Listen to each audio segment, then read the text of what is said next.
अस्सलामुअलैकुम वरहमतुल्लाहि वबरकातुहू। तमामी हजरात जिंदा दिली का सबूत दें।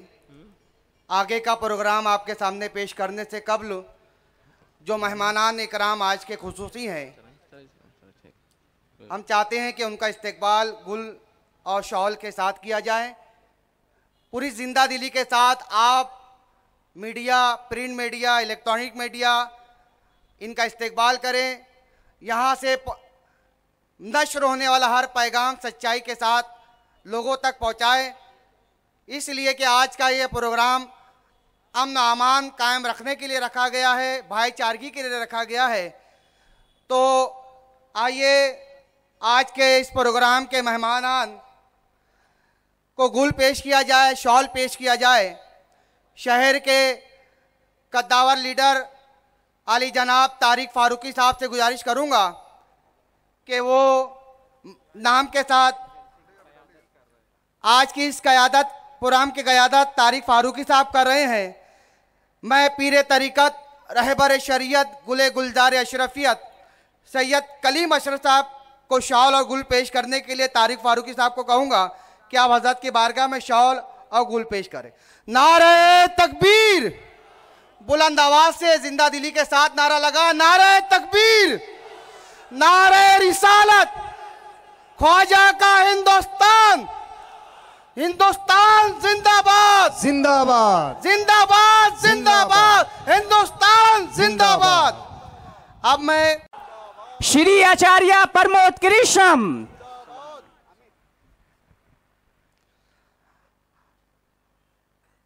पीर तरीक़त हज़रत अल्लामा सैयद जमाल अशरफ साहब को शॉल और गुल पेश करेंगे तारिक फारूकी साहब। नारे तकबीर, अल्लाह अकबर, नारे रिसालत, या रसूल अल्लाह, अशरफी दूल्हा खानवादा हुसैन।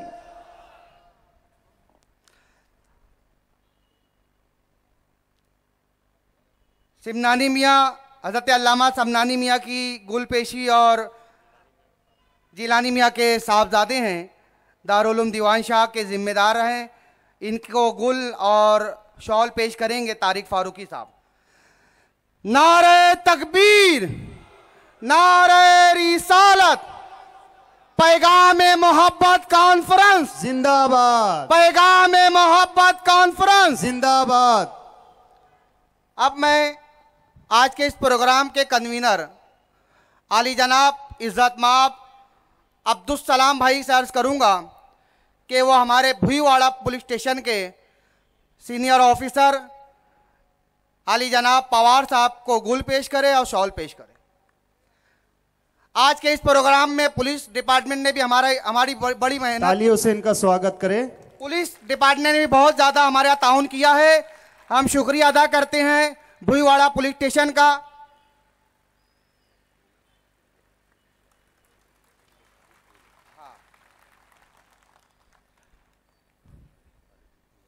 आज इस मंच से हम ये पैगाम देना चाहते हैं कि हम भिवंडी के अमनो और अमान को बिगड़ने नहीं देंगे। आप राजी है?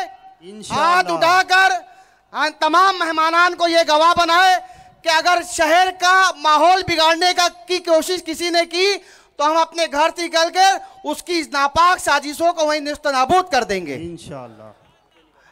ये शहर भिवंडी दीवान की नगरी है।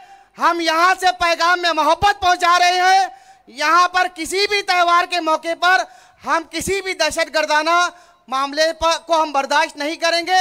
हम पुलिस के साथ है, हम सबके साथ है। इस शहर को हम अच्छा शहर बनाना चाहते हैं, कारोबारी शहर बनाना चाहते हैं और पैगाम में मोहब्बत का शहर बनाना चाहते हैं। बिल्कुल इस तरीके की कोई नापाक साजिश को हम कामयाब होने नहीं देंगे।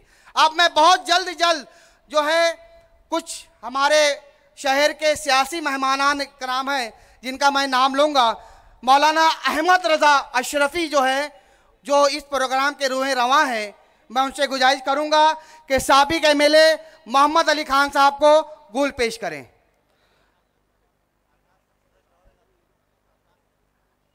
मोहम्मद अली खान साहब का यह बड़ापन है कि वो कह रहे हैं कि सुरेश टौरे साहब जो हमारे साबिक एमपी है, पहले उनको दिया जाए। आप लोगों का बहुत बहुत शुक्रिया, आप लोगों ने बहुत ताउन के साथ इस प्रोग्राम को आगे बढ़ाया है। मोहम्मद अली खान साहब को गुल पेश किया जाए। आदिल अशरफी, तारिक फारूकी साहब को गुल पेश करें और मौलाना अहमद रजा, जवान लीडर खालिद गुड्डू साहब को गुल पेश करें।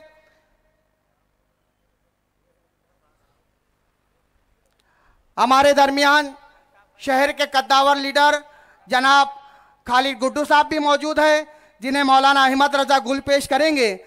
और साजिद वकील साहब को अल्ताफ भाई गुल पेश करें।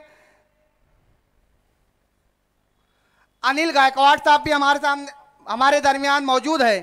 मैं आदिल अशरफी को अर्ज करूंगा कि उन्हें भी गुल पेश करें।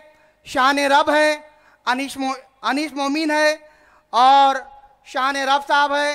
बहुत से सियासी हजरात यहाँ पे मौजूद है। सैयद अली मोती वाले हैं। वक्त की कमी के साथ हम जो है नाम जल्दी जल्दी पुकार रहे हैं। नौमान भाई भी हैं, हाजी नौमान साहब को भी गुल पेश किया जाए तो माजरत चाहता हूं। अब्दुल सलाम भाई हमारे शहर के बेहतरीन सियासतदान जनाब हबीबुर रहमान अंसारी को गुल पेश करें।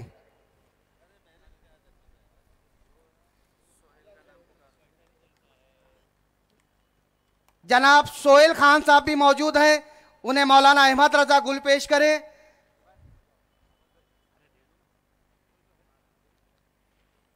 आचार्य साहब,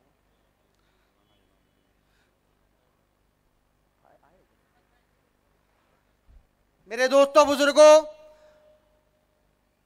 हमारे दरमियान शहर भिवंडी की कद्दावर आलिम दीन हज़रत अल्लामा मौलाना इमाम अली नईमी अशरफी साहब की बिला मौजूद है।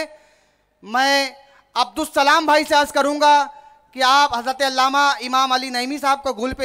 तेरे जमाल की आईनादार है, हर शे तेरे जमाल की आईनादार है, हर शे पुकारती है तू परवरदिगार है। हजरात, माजरत चाहता हूँ, थोड़ा देर से पहुँचा। सुबह संभल से 250 किलोमीटर दिल्ली तक पहुँचा। उसके बाद 2.5 से 3 घंटा हवा में हवाई जहाज में धक्के खाए। उसके बाद माशाअल्लाह बम्बई एयरपोर्ट से भिवंडी तक का ट्रैफिक।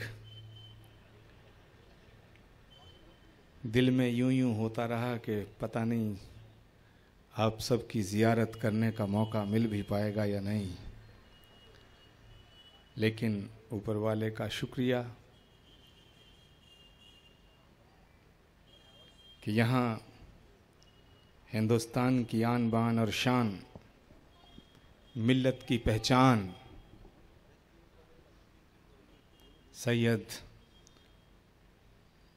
हमारे कलीम अशरफ साहब और जमाल अशरफ साहब को देख कर के सारी थकावट दूर हो गई। मैं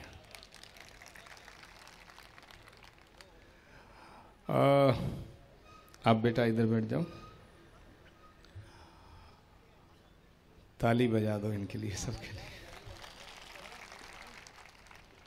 जहाँ कलीम अशरफ साहब की तकरीर हो चुकी हो और जमाल अशरफ साहब का कलाम, तो वहाँ ना तकरीर की जा सकती है ना कलाम पेश किया जा सकता है। बड़ी मुश्किल है। मैं सोच रहा था कि अपने मन की बात करूं, लेकिन उस पे प्रधानमंत्री का कब्जा है। बड़ी मुश्किल है। भिवंडी की सरजमी, खैर बात तो रखनी है। उन्वान है पैगाम मोहब्बत। मौलाना अहमद रज़ा साहब को बहुत दाद देना चाहता हूँ, मुबारकबाद देना चाहता हूँ कि उन्होंने इस जलसे को उन्वान दिया पैगाम मोहब्बत। लेकिन एक दिल का दर्द है कि जिस मुल्क की रवायत, जिस मुल्क की तहजीब, जिस मुल्क की पहचान मोहब्बत हो, उस मुल्क में पैगाम मोहब्बत कॉन्फ्रेंस करने की नौबत कैसे आ गई। मेरे दोस्तों, मैं आपके बीच में आया हूं, आपने मेरी इज्जत अफजाई की, इसका ताउम्र मैं शुक्रगुजार रहूंगा, मशकूर और ममनून रहूंगा। लेकिन आपने मेरी तारीफ की, मैंने आपकी तारीफ की, आपने कसीदे पढ़े मेरी शान में, मैंने कुछ और अच्छी बातें करी और मैं चला गया, आप भी चले गए। मसला हल होने वाला नहीं है, क्योंकि जो मुल्क के हालात हैं, अगर दिल खोल कर बात ना की गई तो गांठें खुलने का नाम नहीं ले सकती हैं। इसलिए जरूरी है कि हालात पे तस्करा किया जाए, हालात पे गुफ्तगू की जाए कि आखिर ये नौबत क्यों आई इस हिंदुस्तान के अंदर कि हमें पैगाम मोहब्बत कॉन्फ्रेंस मुनक्किद करनी पड़ गई। मेरे दोस्तों, ये वो देश है जब शहीद आजम भगत सिंह को फांसी का हुक्म हुआ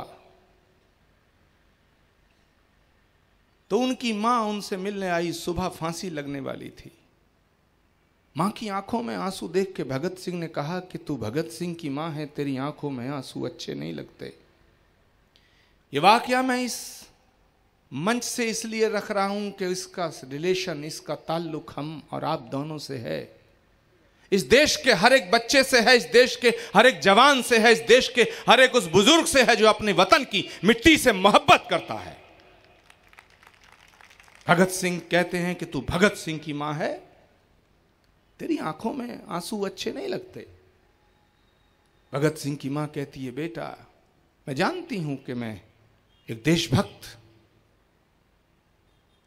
की मां हूं, लेकिन क्या करूं, जब तू पैदा हुआ था तो मैंने एक ख्वाब देखा था, और जैसे जैसे तू बड़ा होता चला गया, मेरा ख्वाब भी बड़ा होता चला गया। अब सोचती हूं कल सुबह तू धरती से चला जाएगा, दुनिया से चला जाएगा, तेरी उम्र ही कितनी है।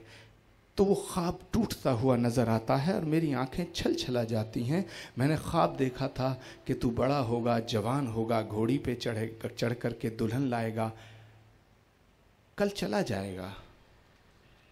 भगत सिंह का जवाब अपनी मां को, पूरे देश के जवानों के लिए मैसेज है। भगत सिंह कहते हैं कि तू न रोना कि तू है भगत सिंह की मां।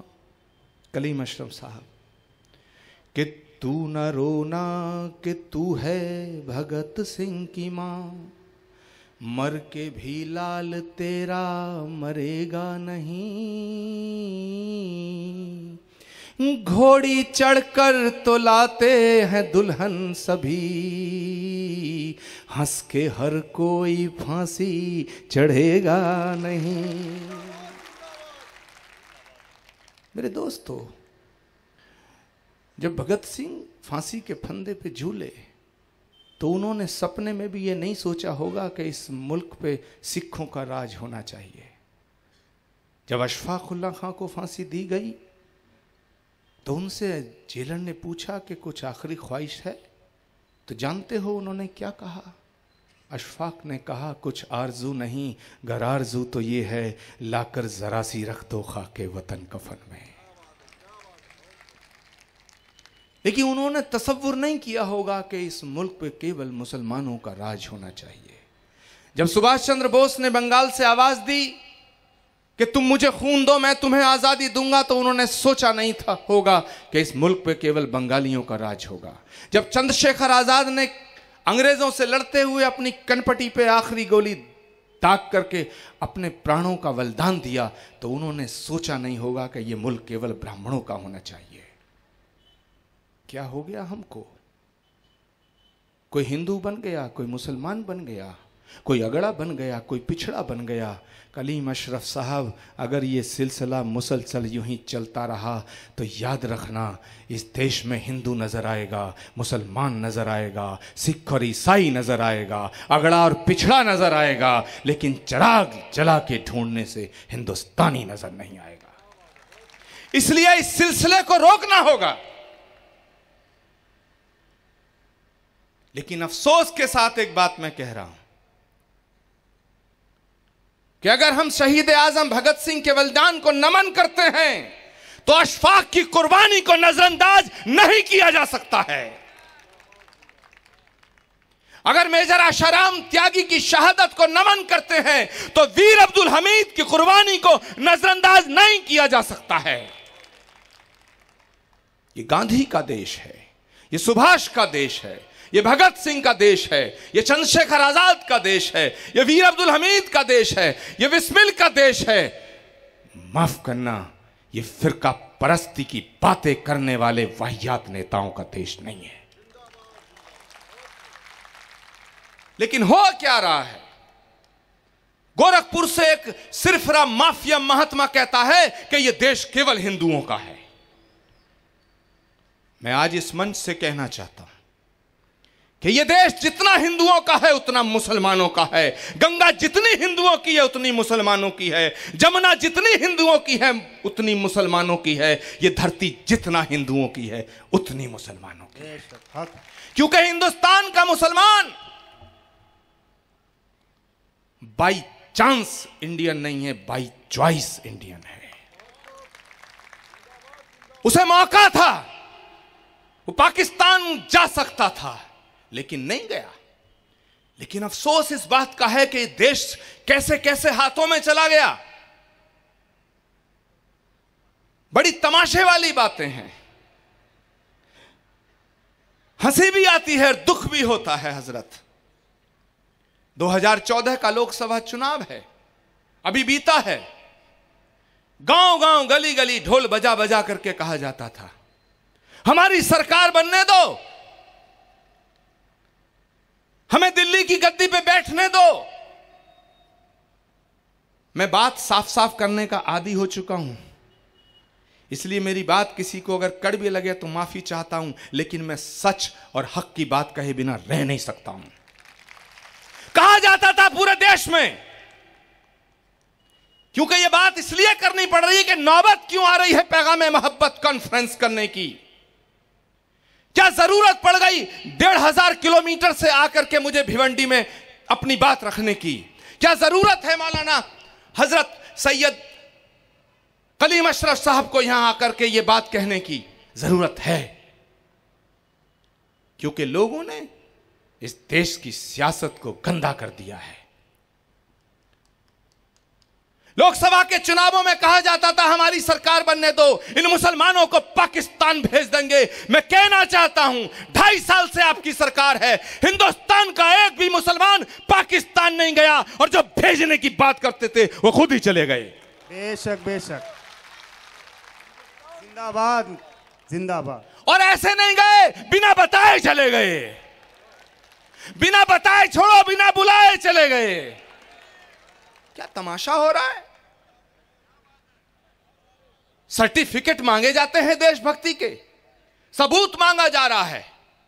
और खास तौर से कहना चाहता हूं, इसे देश में नहीं पूरी दुनिया में एक माहौल बनाया जा रहा है, एक हवा चलाई जा रही है, एक कोशिश हो रही है। और कोशिश नहीं किबला, साजिश हो रही है।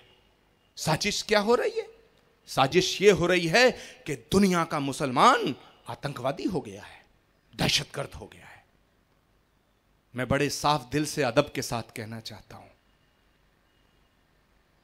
कि पैगंबर इस्लाम रसूल पाक को मानने वाला, इस्लाम को मानने वाला मुसलमान कभी आतंकवादी नहीं हो सकता है। बेशक बेशक हक है। जहां तक मैं महसूस किया है, किसी प्यासे को पानी पिलाने का नाम इस्लाम है, किसी गरीब को गले से लगाने का नाम इस्लाम है, किसी अंधे को रास्ता दिखाने का नाम इस्लाम है, मोहब्बत का नाम इस्लाम है, खिदमत का नाम इस्लाम है, इबादत का नाम इस्लाम है। हाथ में AK-47 लेके बेगुनाहों का खून बहाने का नाम इस्लाम नहीं हो सकता। हक है, हक नहीं हो सकता है।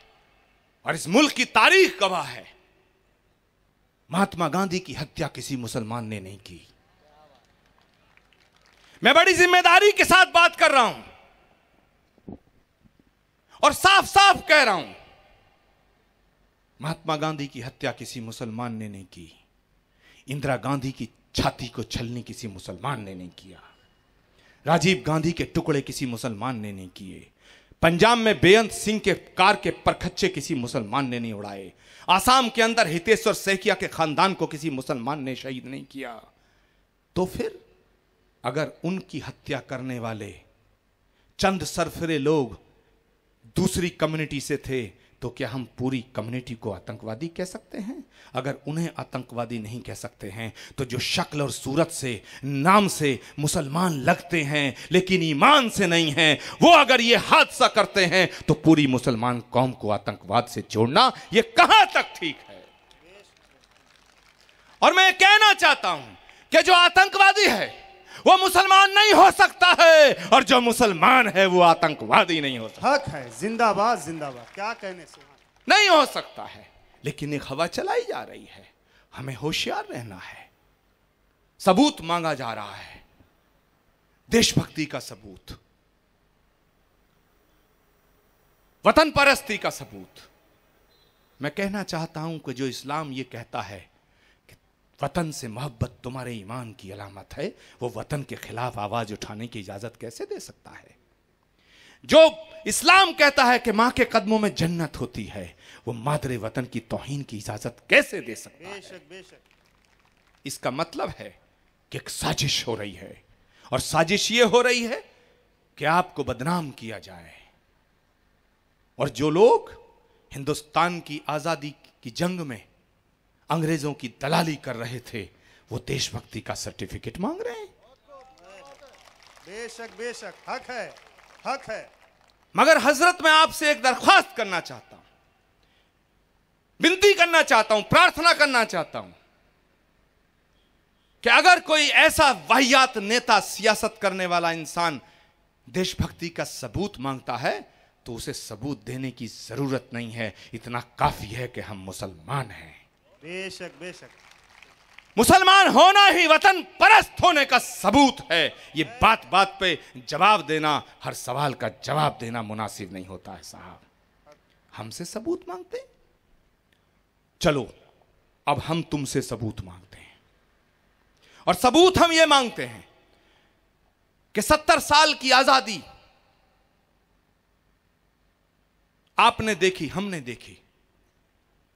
पाकिस्तान जिंदाबाद के नारे हमने बॉर्डर पे सुने थे, कश्मीर की सीमा पे सुने थे। लेकिन आप जब से आए हैं, पाकिस्तान जिंदाबाद के नारे दिल्ली में लग रहे हैं।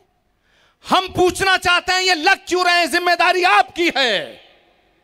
आपके नेता कहते हैं कि जो पाकिस्तान जिंदाबाद कहेगा उसकी जबान खींच ली जाएगी। हम बिल्कुल कहना चाहते हैं, जो इस देश से गद्दारी करे, जो इस देश को तोड़ने की बात करे, उसकी जबान खींच लो। लेकिन उनकी जबानों का क्या करोगे जो तुम्हारी पार्टी के नेता रोज इस देश को तोड़ने की कोशिश करने वाले बयान देते हैं? हक हक हक। अगर जबान खींचनी है, पाबंदी लगानी है, तो जरूर लगाओ उन लड़कों पर जो पाकिस्तान जिंदाबाद कहते हैं, इस देश की तहजीब को तोड़ना चाहते हैं, इस देश की एकता को तोड़ना चाहते हैं। लेकिन उनकी जबानों का क्या करोगे जो तुम्हारी पार्टी के नेता रोज कहते हैं कि ये देश इनका नहीं है, ये देश उनका नहीं है? मैं कहना चाहता हूं, ये देश न फकत हिंदुओं का है, न मुसलमानों का है, न सिखों का है, न ईसाइयों का है। ये देश 125 करोड़ हम हिंदुस्तानियों का देश। बेशक बेशक, जिंदाबाद जिंदाबाद, क्या कहने। वाह। नारे तकबीर, नारे रिसालत, पैगामे मोहब्बत, श्री आचार्य प्रमोद कृष्णम साहब। वाह वाह वाह वाह वाह। ये 125 करोड़ हिंदुस्तानियों का देश है, ये हमारा देश है, ये तुम्हारा देश है। ये वाहियात बातें करने वाले माफिया योगी आदित्यनाथ और साक्षी महाराज जैसे डकैतों का देश नहीं है। हक है, हक। जिंदाबाद जिंदाबाद, क्या कहने। हक। क्या तमाशा हो रहा है? अरे भाई, और इस देश की सियासत हजरत पहुंच कहां गई है? बड़ी जिम्मेदारी से सोचना है।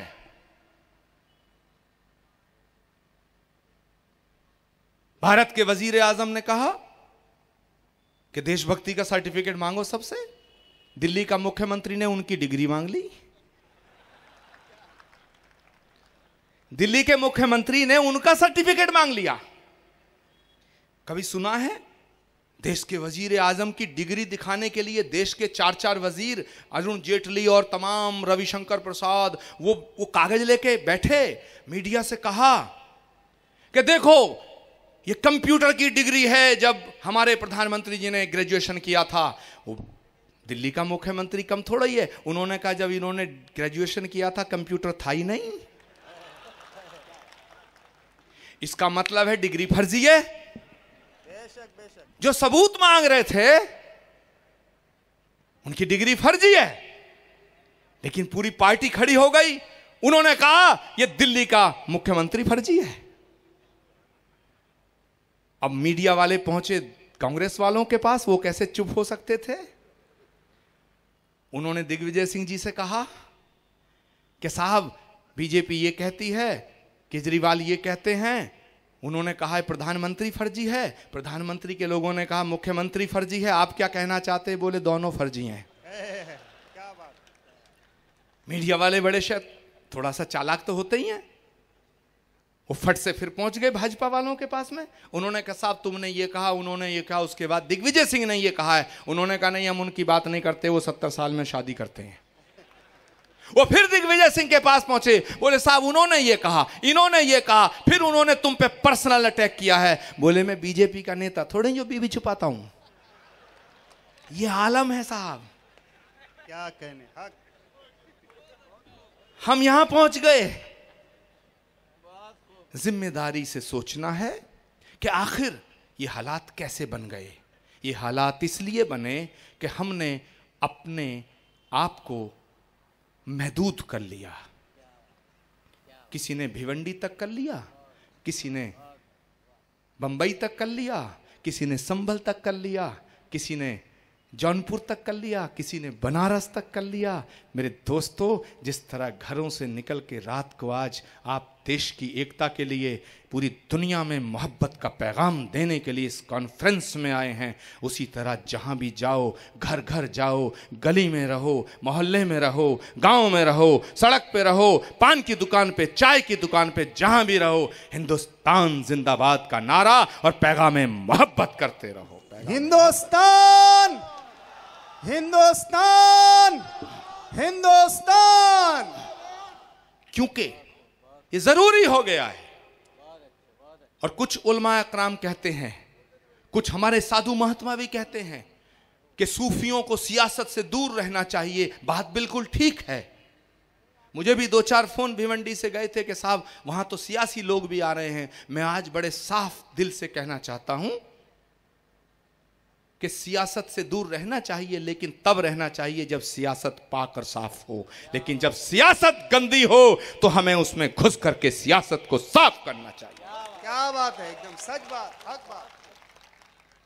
चाय की दुकान पे सियासत, पान की दुकान पे सियासत, नाई की दुकान पे सियासत, होटल में सियासत, घर में सियासत, सड़क पे सियासत, आश्रम में सियासत, खानखा में सियासत, मदरसे में सियासत, मंदिर में सियासत, मस्जिद में सियासत। तो सियासत से जब कोई जगह खाली नहीं है और वो सियासत कर रहे हैं लोग, नफरत करने वाले जो सियासत कर रहे हैं, नफरत का जहर बोने वाले जो सियासत कर रहे हैं, वो डंके की चोट पे कर रहे हैं। और जो मोहब्बत की बात करना चाहते हैं वो घरों में दुबक के बैठे हैं। मेरे दोस्तों, सियासत होनी चाहिए, लेकिन देश को तोड़ने की नहीं, देश को जोड़ने की होनी। क्या बात है, हक होनी चाहिए। मैं आप सबको दावत देता हूं। आप डॉक्टर हैं, साइंटिस्ट हैं, इंजीनियर हैं, मजदूर हैं, किसान हैं, व्यापारी हैं, जो भी हैं, लेकिन इस देश की सियासत पे नजर रखना हमारा फर्ज भी बनता है, हमारा हक भी बनता है। बेशक, बेशक, बेशक। क्योंकि देश तो सियासत से चलेगा।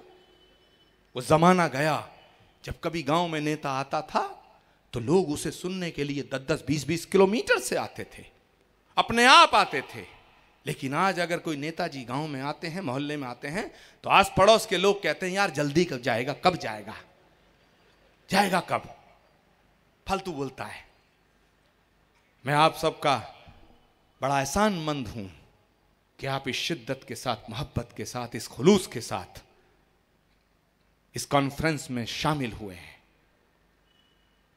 आपकी इस तरह से हाजिरी सबूत है इस बात का कि आपके दिल में देशभक्ति की मशाल चल रही है। बेशक बेशक बेशक।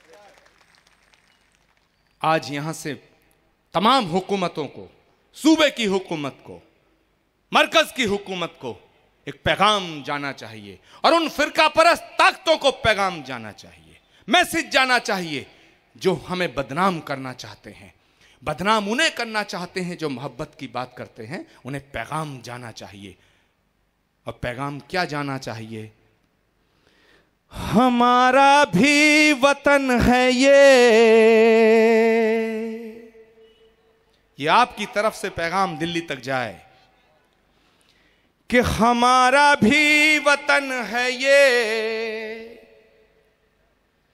न यूं कम आंक कर देखो,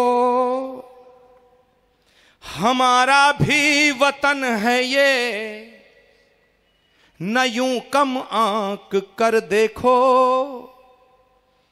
जरा कड़वी दवाई है मगर तुम फांक कर देखो,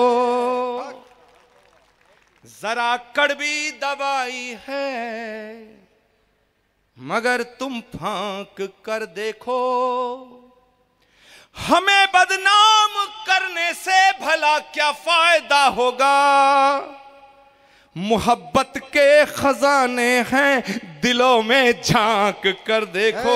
वाह वाह वाह, जिंदाबाद जिंदाबाद, क्या कहने, वाह वाह।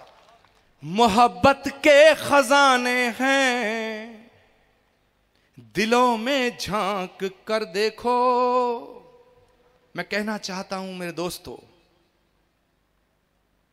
कि कोई भी सूफी, संत, रसूल, महात्मा, पैगंबर, अवतार किसी एक कौम के लिए नहीं आता, वो पूरी कायनात के लिए आता है, पूरी वसुधा के लिए आता है, पूरी मानवता के लिए आता है, पूरी इंसानियत के लिए आता है।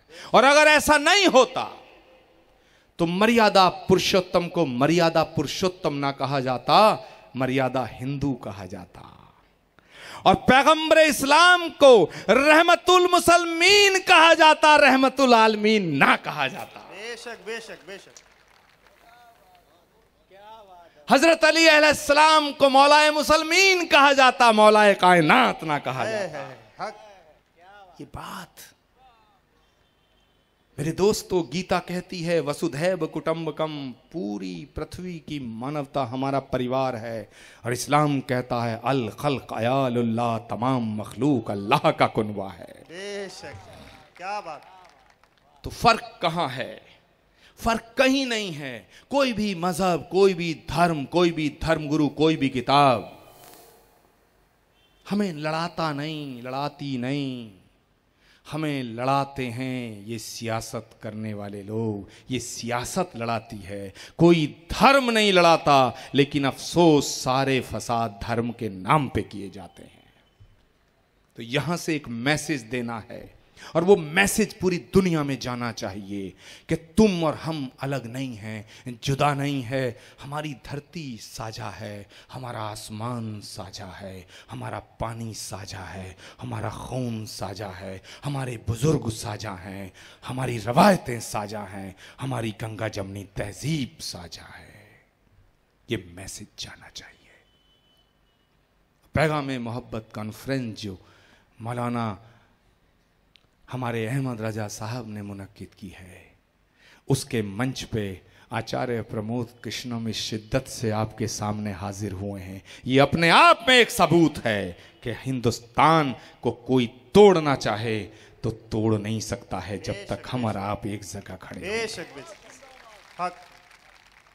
और अब मैं आपकी नजर वो अशार कर रहा हूं जिसकी वजह से मेरी जिंदगी में बड़े बवाल हुए हैं, बड़े फतवे जारी हुए हैं। ये मत सोचना फतवे आपकी तरफ हैं, हमारी तरफ भी हैं।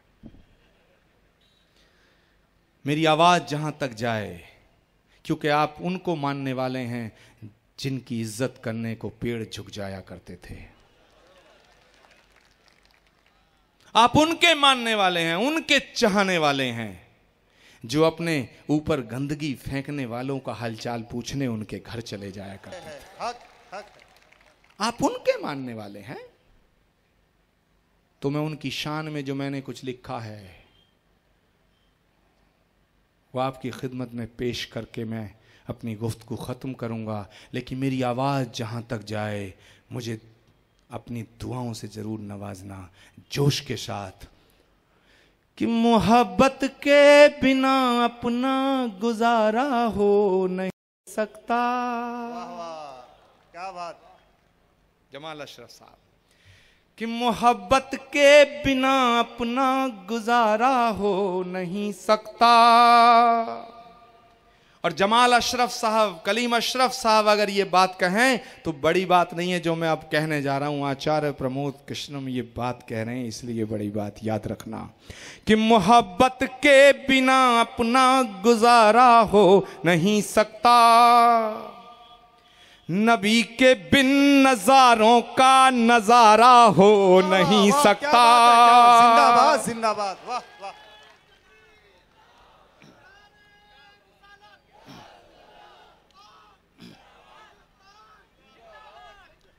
जिंदाबाद। नबी के बिन नजारों का नजारा हो नहीं सकता। वाह वाह। और किसी और का कलाम है, मैं पढ़ रहा हूं, ऐसा नहीं है, मैं नकली आदमी नहीं हूं। लेकिन मेरे दोस्तों, जब ये मैंने शुरू किया, जब मैंने पढ़ा, और मैंने इसलिए पढ़ा कि मैंने इस्लाम को गहराई से जानने की जब कोशिश की तो पैगंबर इस्लाम को जाना। और जब पैगंबर इस्लाम को जितना जानता चला गया, मुझे उनसे इश्क होता चला गया। क्या बात है, वाह वाह। और माफ करना, इश्क उनको अता नहीं होता जिनके दिल में खुदा नहीं होता।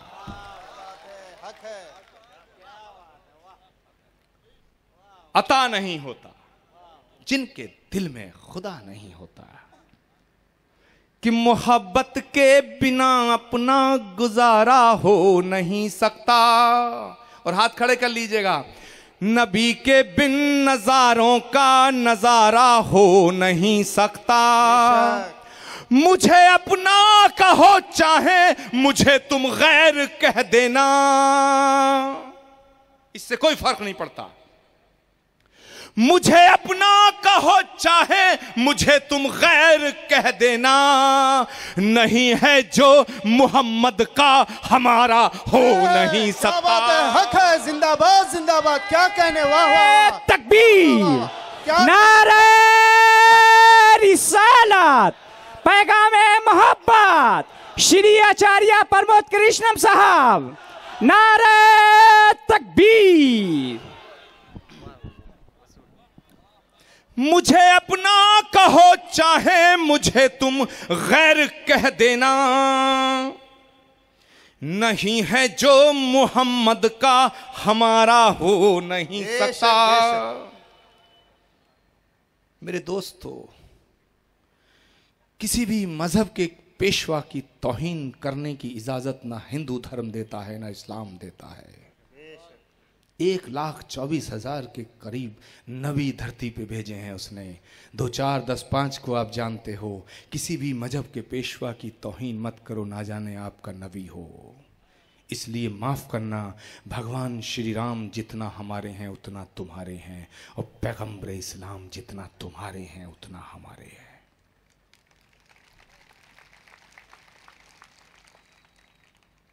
पैगामे मोहब्बत कॉन्फ्रेंस मैं अपनी गुफ्तगू ख़त्म इन अशार के साथ कर रहा हूँ कि मेरे सीने की धड़कन है, मेरी आँखों के तारे हैं। वाह वाह वाह। थोड़ा हाथ खड़े कर लो भाई। हाँ, दुरूद शरीफ पे केवल इन्हीं लोगों का हक नहीं है, मेरा भी हक है। कि मेरे सीने की धड़कन है, मेरी आंखों के तारे हैं। मैं मंच पे जितने दानिशुरान तशरीफ़ फरमा हैं तमाम उलमा कराम सबसे गुजारिश करता हूँ, और इधर जितने भी लोग हैं कि इसको दिल में उतारें। और ये आज मैं भिवंडी की सरजमी पे कह के जा रहा हूँ, इससे बड़ा मैसेज एकता का, यकजहती का कोई हो नहीं सकता। कि मेरे सीने की धड़कन है, मेरी आंखों के तारे हैं, सहारा बेसहारों का खुदा के वो दुलारे हैं, सहारा बेसहारों का खुदा के वो दुलारे हैं। समझ कर तुम फकत अपना उन्हें तकसीम ना करना, नबी जितने तुम्हारे हैं नबी उतने बहुत हमारे खूब, बहुत खूब, वाह वाह वाह वाह। तकबीर, नारे रिसालत, पैगामे मोहब्बत, श्री आचार्य साहब। वाह वाह वाह। वाह वाह, क्या कुछ कहने, लोग वाह। सोचते हैं कि नाराए तकबीर लग गया तो पता नहीं क्या तूफान मच गया। एक बीजेपी के महात्मा ने मुझसे कहा कि तुम थोड़ा सा खामोशी बरतो, तुम्हारे दिल्ली में इलाज करने की कोशिश हो रही है। मैंने कहा भाई क्यों, कि तुम कुछ ज्यादा बोल रहे हो। मैंने कहा ये बात थोड़ा प्रधानमंत्री को समझा दो। क्या कहने। मेरे दोस्तों, इस देश ने 10 साल ऐसा प्रधानमंत्री देखा जो बोलता ही नहीं था, और अब ऐसा देखना पड़ रहा है जो चुप होने का नाम ही नहीं लेता। क्या कहने, क्या कहने, हक। हाँ? मैंने कहा भाई मैं कोई पागल थोड़ी हूं, जो मैं बीमार भी नहीं हूं जो मेरा इलाज करने की कोशिश हो रही है। इलाज करना है तो तोगड़िया का करो, इलाज करना साक्षी महाराज का करो, क्या कहने। इलाज करना योगी आदित्यनाथ का करो। हाँ? या इधर उधर से जो आवाजें आ रही हैं, साउथ इंडिया से जो कुछ बोल रहे हैं उनका इलाज करो। मेरा क्यों कर रहे हो? मैं तो सीधा साधा आदमी हूं, जो दिल में होता बोल देता हूं। मेरे दोस्तों, देश के हालात अच्छे नहीं हैं, इसलिए इस पैगाम मोहब्बत कॉन्फ्रेंस की बहुत अहमियत है। हमें और आपको बांटने की बातें हो रही हैं, रोज कुछ ना कुछ रोज जहर बोया जा रहा है, उगला जा रहा है। हमें सावधान रहना है, और आज हम मुट्ठी बांध करके ये अहद लेके जाएंगे, एक संकल्प लेके जाएंगे कि नफरत का जहर और नफरत के कांटे बोने वाले लोग नफरत को बोते बोते थक जाएंगे, हम मोहब्बत के फूल खिलाने से पीछे नहीं हटेंगे। क्या कहने, वाह वाह वाह वाह, जिंदाबाद जिंदाबाद, वाह। कि तेरा मेरा शीशे का घर, मैं भी सोचूं तू भी सोच, फिर दोनों के हाथ में पत्थर, मैं भी सोचूं तू भी सोच। फिर दोनों के हाथ में पत्थर, मैं भी सोचूं तू भी सोच। और उन फिरका परस्त ताकतों को जो हमें और आपको बदनाम करने की साजिश कर रहे हैं, एक शेर के मार्फत उनको ये मैसेज दे के अपनी गुफ्तगू खत्म करूंगा कि जमाना कुछ भी कहे उसका एहतराम ना कर, जमाना कुछ भी कहे उसका एहतराम ना कर, और जिसे जमीर ना माने उसे सलाम ना कर। क्या कहने, वाह वाह, जिंदाबाद। जमाना कुछ भी कहे उसका एहतराम ना कर, जिसे जमीर ना माने उसे सलाम ना कर, और खतरा हमारे मुल्क को तेरी नियत से है, अपने अमाल को बदल हमें बदनाम ना कर। क्या कहने, वाह वाह वाह। तमाम इंतजामिया अहदेदारों का मैं शुक्रिया अदा करता हूँ। हबीब भाई का, तारिक फारूकी साहब का, अब्दुल सलाम खान साहब का, जनाब अल्ताफ़ खान साहब का, जनाब अहमद रजा साहब का बहुत बहुत शुक्रिया, बहुत बहुत धन्यवाद। ओम शांति शांति शांति, खुदा हाफिज़।